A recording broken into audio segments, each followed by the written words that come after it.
ಯಾವುದೇ ಪಕ್ಷ ಆಗಿರಲಿ ಇವಾಗ ಒಂದು ಎಲೆಕ್ಷನ್ ಎದುರಿಸ್ತಿದ್ದಾರೆ ಅಂದರೆ ಒಂದು ಪಾಪ್ಯುಲರ್ ಫೇಸ್ ಬೇಕಾಗತ್ತೆ. ವೇರ್ BJP ಆ್ಯಂಡ್ ಕಾಂಗ್ರೆಸ್ನಲ್ಲಿ ಅದರ ಸಮಸ್ಯೆ ಇದೆ. ಡೆಫಿನೆಟ್ಲಿ ನೋಡಿ, ಈಗ ಆಮ್ ಆದ್ಮಿ ಪಕ್ಷದ ವಿರುದ್ಧ ಆ್ಯಂಟಿ ಇನ್ಕಂಬನ್ಸಿ ಇಲ್ವಾ? ನಿಶ್ಚಿತವಾಗಿ ಆ್ಯಂಟಿ ಲಿಕ್ಕರ್ ಗೇಟಿಂದ ಇರ್ಬೋದು, ಶೀಶ್ ಮಹಲಿಂದ ಇರ್ಬೋದು, 10 ವರ್ಷದ ಆಡಳಿತದ ಕಾರಣದಿಂದ ಇರ್ಬೋದು, ಒಂದು ರೀತಿ ಅರವಿಂದ್ ಕೇಜ್ರಿವಾಲ್ ಜೈಲ್ಗೆ ಹೋಗಿದ್ದರಿಂದ ಪಾರ್ಟಿಯ ಸಂಘಟನೆಯಲ್ಲಾಗಿರ್ತಕ್ಕಂಥ ಒಂದು ಶಿಥಿಲತೆ ಇರ್ಬೋದು, ಆ ಕಾರಣದಿಂದ ನಿಶ್ಚಿತವಾಗಿ ಆ್ಯಂಟಿ ಇನ್ಕಂಬನ್ಸಿ ಇದೆ.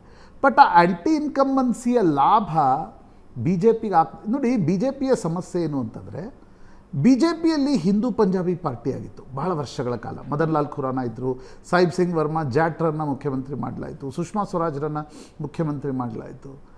ಅದಾದಮೇಲೆ BJP ಅಲ್ಲಿ ನೋಡಿ, ರಾಷ್ಟ್ರೀಯ ಪಕ್ಷಗಳಲ್ಲಿ ಒಂದು ಬಹಳ ದೊಡ್ಡ ಅಲ್ಲಿ ಒಂದು ಏನಂತಾರೆ ಸ್ಟ್ರಕ್ಚರಲ್ ಡಿಫೆಕ್ಟ್ ಇರುತ್ತೆ. ಏನು, ಈ ದೊಡ್ಡ ದೊಡ್ಡ ನಾಯಕರುಗಳು ಇರ್ತಾರಲ್ಲ, ಈಗ ನೀವು ಬೆಂಗಳೂರಲ್ಲೂ ಕೂಡ ನೀವು ಬೆಂಗಳೂರಿನ ಕಾರ್ಯಕರ್ತರು ಏನು ಮಾಡ್ತಾರೆ ಅಂತ ನೋಡಿದರೆ, ಅಥವಾ ದಿಲ್ಲಿ ಅಂತ ಊರಲ್ಲಿ ಕಾರ್ಯಕರ್ತರು ಏನು ಮಾಡ್ತಾರೆ ಅಂತ ನೋಡಿದರೆ, ಕರ್ನಾಟಕದ ಚುನಾವಣೆಯಲ್ಲಿ BJP ಗೆತ್ತು ಢೋಲ್ ನಗಾರ ತಗೊಂಡು ಬರ್ತಾರೆ BJP ಕಾರಲ್ಲಿ.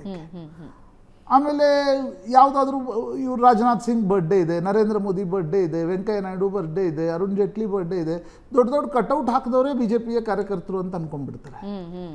ಅಂದರೆ ನೀವು ಒಂದು ರೀತಿ ಬ್ರಹ್ಮ ವಿಷ್ಣು ಮಹೇಶ ಇಲ್ಲಿ ಸುತ್ತಾ ಈ ರಾಷ್ಟ್ರೀಯ ಪಾರ್ಟಿ, ನೀವು ಕಾಂಗ್ರೆಸ್ನಲ್ಲೂ ಈ ಸಮಸ್ಯೆ ಇತ್ತು, BJPಯಲ್ಲೂ ಈ ಸಮಸ್ಯೆ ಇದೆ. ಅಲ್ಲಿ ಯಾರು ಈ ನಾಯಕರ ಮನೆ ಸುತ್ತಾರೆ ಅವರೇ ಕಾರ್ಯಕರ್ತರು ಅಂತ ಆಗಲ್ಲ. ನೀವು ಜನರ ಮಧ್ಯೆ ಹೋಗ್ಬೇಕಾಗತ್ತೆ. ದಿಲ್ಲಿಯ ಡೆಮೋಗ್ರಫಿ ಬೇರೆ ಇದೆ, ಅಲ್ಲಿ ಜಾತಿಯಿಂದ ಚುನಾವಣೆ ಆಗಲ್ಲ. ಈಗ ಬೇರೆ ಕಡೆ ನಿಮ್ಮ ಜಾತೀಯ ನಾಯಕತ್ವವನ್ನು ಕರ್ಕೊಂಡು ಬಂದು ಚುನಾವಣೆ ಮಾಡ್ತಾರೆ, ಅಲ್ಲಿ ಜಾತೀಯ ನಾಯಕತ್ವ ಇಲ್ಲ. ಈಗ ಅರವಿಂದ್ ಕೇಜ್ರಿವಾಲ್ ಯಾವ ಜಾತೀಯ ನಾಯಕ ಅಂತ ಯಾರು ಗೊತ್ತಿದೆ? ಯಾವ ಧರ್ಮ ಅವರು ಇಲ್ಲ. ಕೆಲವೊಂದು ಸಲ ನಾನು ರಾಮ ಮಂದಿರಕ್ಕೂ ಹೋಗ್ತೀನಿ ಅಂತಾರೆ.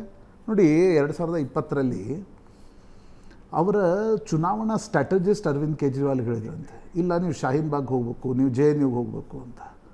ಅರವಿಂದ್ ಕೇಜ್ರಿವಾಲ್ ಹೇಳಿದ್ರಂತೆ, ನೀನು ಬೇರೆ ಎಲ್ಲ ನೀನು ನೋಡ್ಕೋ, ಇದನ್ನು ದಯವಿಟ್ಟು ನನಗೆ ಹೇಳಲಿಕ್ಕೆ ಹೋಗಬೇಡ ಅಂತ. ಅವಾಗ ಕೇಜ್ರಿವಾಲ್ ಆ ಪೋಲ್ ಸ್ಟ್ರಾಟಜಿಸ್ಟ್ ಹೇಳಿದ್ರಂತೆ. ಆ ಪೋಲ್ ಸ್ಟ್ರಾಟಜಿಸ್ಟ್ ಆಮೇಲೆ ಯಾವುದೋ ಒಂದು ಪುಸ್ತಕ ಬರೆದು ಅದ್ರಲ್ಲಿ ಬರೆದಿದ್ರು. ಅವ್ರು ಹೇಳಿದ್ರಂತೆ, ನೋಡು, ಮುಸ್ಲಿಂ ವೋಟ್ಗಳು ಬೈ ಡಿಫಾಲ್ಟ್ ನನಗೆ ಬರಬೇಕು, ನೀನು ಶಾಹೀನ್ ಬಾಗ್ ಹೋಗಂತ ಹೇಳಿ ನನಗೆ ಹಿಂದೂ ವೋಟ್ಗಳಿಂದ ದೂರ ಮಾಡ್ತಾ ಇದೆಯಾ. ನೀನು JNU ಹೋಗು ಅಂತ ಹೇಳಿ BJPಗೆ ಲೋಕಸಭೆಯಲ್ಲಿ ಹಾಕಿ ವಿಧಾನಸಭೆಯಲ್ಲಿ ನನ್ನ ಕಡೆ ಬರ್ತಾರಲ್ಲ ಅವರನ್ನು ದೂರ ಮಾಡ್ತಿದ್ಯಾ. ನೀನು ಪೋಲ್ ಸ್ಟ್ರಾಟಜಿ ನಿನ್ನ ಹತ್ರ ಇಟ್ಕೋ, ದಯವಿಟ್ಟು ನನಗೆ ಇದನ್ನು ಕಲಿಸ್ಲಿ. ಅದು ಹೀಸ್ ಅ ವೆರಿ ಅನ್ನಿಸ್ತಾರ ಆ ರೀತಿ. ಅದು ಅವರ ಸ್ಟ್ರೆಂತ್ ಕೂಡ ಹೌದು. ಅವರು ಎಲ್ಲೂ ಕೂಡ ಯಾವುದೇ ಜಾತಿ ಅಂತ ಹೇಳಲ್ಲ, ಯಾವುದೇ ಧರ್ಮ ಅಂತ ಹೇಳಲ್ಲ. ಆಮೇಲೆ ಬಡವರಿಗೇನು ಬೇಕು, ಈಗ ಮೊಹಲ್ಲಾ ಕ್ಲಿನಿಕ್ಗಳನ್ನು ತೆಗೆದಿದ್ದಾರೆ, ಸರ್ಕಾರಿ ಶಾಲೆಗಳನ್ನು ಡೆಂಟಿಂಗ್ ಪೇಂಟಿಂಗ್ ಮಾಡಿಸ್ತೀನಿ ಅಂತ ಹೊರಟರು.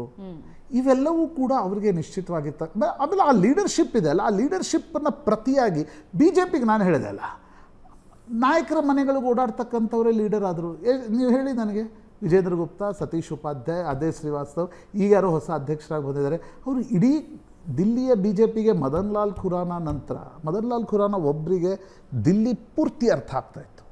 ಅದಾದ ನಂತರ ಸುಷ್ಮಾ ಸ್ವರಾಜ್, ಅವ್ರಿಗೂ ಏನು ದಿಲ್ಲಿಯ ಪಾಲಿಟಿಕ್ಸ್ ಗೊತ್ತಿರಲಿಲ್ಲ. ಆ ಕಾರಣದಿಂದ ದಿಲ್ಲಿಯಲ್ಲಿ BJP ನೋಡಿ 31 to 32% BJP ವಿಧಾನಸಭೆಯಲ್ಲಿ ಪಡೆಯುತ್ತೆ.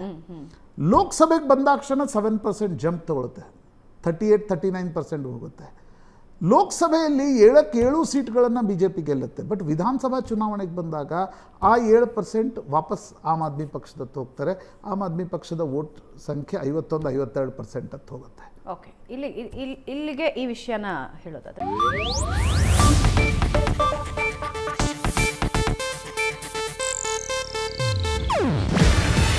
ಇದು ಏಷ್ಯಾನೆಟ್ ನ್ಯೂಸ್ ನೆಟ್ವರ್ಕ್ ಪ್ರಸ್ತುತಿ.